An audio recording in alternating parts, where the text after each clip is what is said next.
It was meant to be a weekend getaway, a chance to escape the hustle and bustle of city life and unwind in the tranquil serenity of the countryside. My boyfriend and I had booked an Airbnb nestled deep within the forest, a quaint cottage surrounded by towering pines and the promise of peaceful solitude. We had not been getting on too well lately and hoped this break would give us the chance to renew our bond and salvage our relationship. As we arrived at the property, the sun dipped below the horizon, casting long shadows across the winding path that led to our temporary home.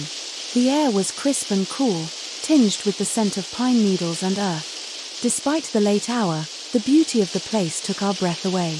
The cottage itself was charming, its wooden exterior bathed in the warm glow of lamplight that spilled from the windows. We eagerly unpacked our belongings, eager to settle in and begin our weekend retreat. There was a hot tub in the garden that was waiting for us with our glasses of wine in hand, but before we got there, it became clear that something was amiss. It started with subtle noises, a creaking floorboard here, a rustling in the bushes there that we dismissed as the sounds of the forest coming alive at night. But as the hours passed, the noises grew louder and more insistent, until they could no longer be ignored. We decided not to venture into the hot tub until the next day, once we had explored the place fully, and we both felt a bit uneasy about venturing outside, not being used to the nighttime sounds of the forest and countryside. Unease settled over us like a heavy blanket as we huddled together in the living room, the fire crackling merrily in the hearth. We tried to laugh it off, attributing the strange occurrences to our overactive imaginations, but deep down, we knew that something was terribly wrong. We started to binge-watch a series on Netflix, but neither of us could concentrate properly, so we decided to explore the cottage more thoroughly. That's when we found the first clue, a faded photograph tucked away in a dusty old drawer. It showed a family, smiling and happy, standing in front of the cottage we now called our temporary home. But there was something off about the picture, something that sent a chill down our spines.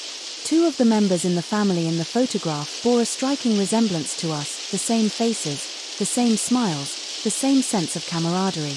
But there was one crucial difference: the date on the photograph was from over 50 years ago.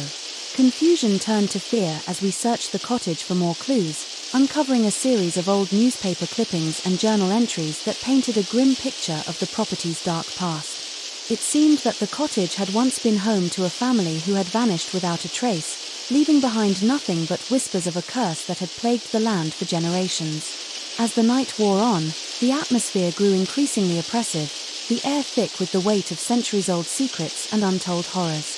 Shadows danced in the corners of the room, their movements fluid and sinister as if they were alive. And then, just when it seemed like things couldn't get any worse, we heard it, the sound of footsteps echoing through the empty halls, slow and deliberate, like the approach of some unseen spectre. Panic surged through us as we realized that we were not alone in the cottage, that something malevolent lurked in the darkness, watching and waiting with bated breath. With trembling hands, we armed ourselves with whatever makeshift weapons we could find, ready to defend ourselves against whatever horror awaited us.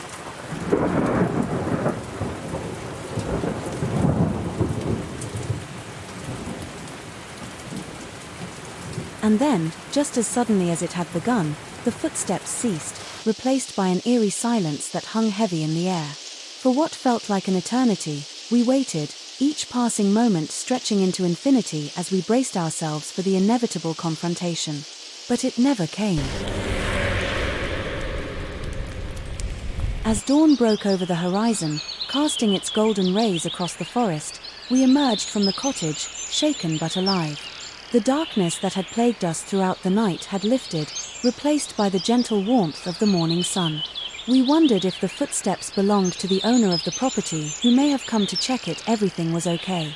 But this seemed unlikely, and after I texted the owner to check if we had missed him the night before, it was confirmed that he had not been there.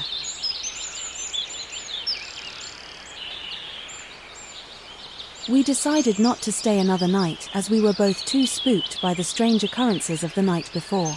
At least, this had helped us to feel close again, as we comforted each other. As we made our way back to civilization, the memory of our ordeal lingered in the back of our minds, a reminder of the horrors that lurked just beyond the veil of reality.